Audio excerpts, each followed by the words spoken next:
السلام علیکم ورحمۃ اللہ وبرکاتہ۔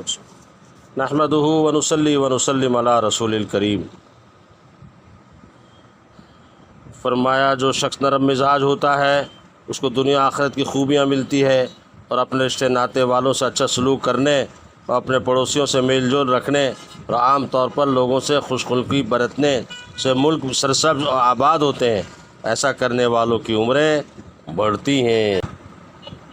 ایک شخص نے آ کر عرض کیا، یا رسول اللہ صلی اللہ علیہ وسلم، مجھ سے ایک بڑا گناہ ہو گیا ہے، میری توبہ کیوں کر قبول ہو سکتی ہے؟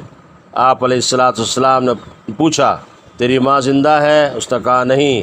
فرمایا خالہ زندہ ہے؟ اس نے کہا جی ہاں۔ فرمایا تو اس کے ساتھ اس نے سلوک کر۔ ایک بار سرکار دو عالم صلی اللہ علیہ وسلم نے مجمع میں یہ فرمایا کہ جو شخص رشتہ داری کا پاس اور لحاظ نہ کرتا ہو وہ ہمارے پاس نہ بیٹھے۔ یہ سن کر ایک شخص اس مجمع سے اٹھا اور اپنی خالہ کے گھر گیا جس سے کچھ بگاڑ تھا۔ وہاں جا کر اس نے اپنی خالہ سے معذرت کی اور قصور معاف کرایا، پھر آ کر دربار نبوت میں شریک ہو گیا۔ جب واپس آ گیا، سرکار دو عالم صلی اللہ علیہ وسلم نے فرمایا کہ اس قوم پر اللہ کی رحمت نازل نہیں ہوتی جس میں ایسا شخص موجود ہو جو اپنے رشتہ داروں سے بگاڑ رکھتا ہو۔ فرمایا ہر جمعے کی رات میں تمام آدمیوں کے عمل اور عبادتیں اللہ کے دربار میں پیش ہوتی ہیں۔ جو شخص اپنے رشتہ داروں سے بدسلوکی کرتا ہے اس کا کوئی عمل قبول نہیں ہوتا۔ اللہ سبحانہ و تعالی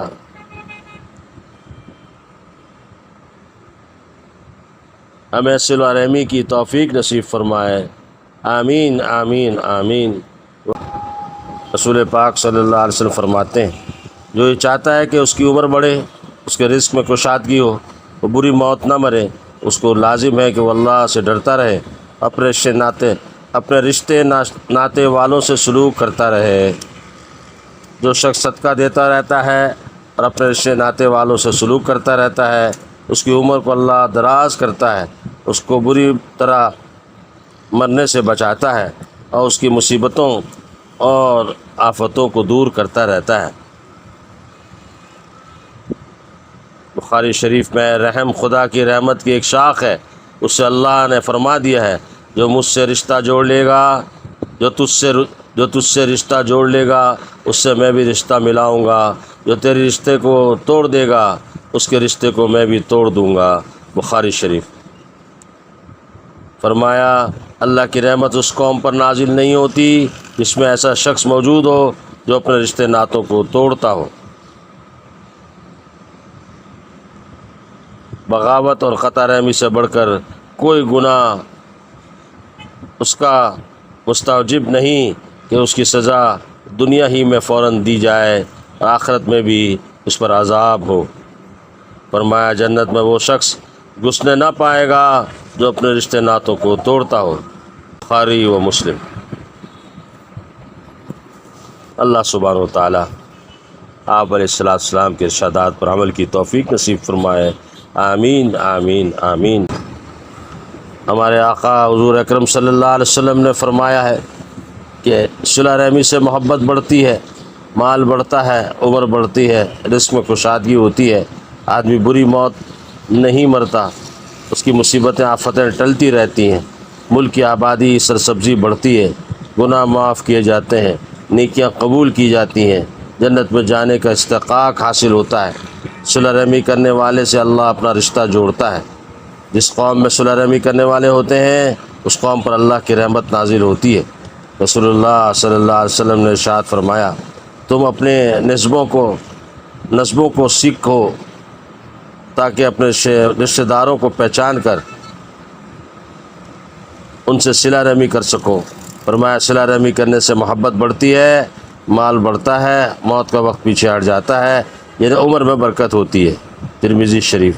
جو شخص یہ چاہتا ہے اس کے رزق میں کشادگی ہو، اس کی عمر بڑھ جائے، تو اس کو چاہیے کہ اپنے رشتہ داروں سے صلہ رحمی کرے۔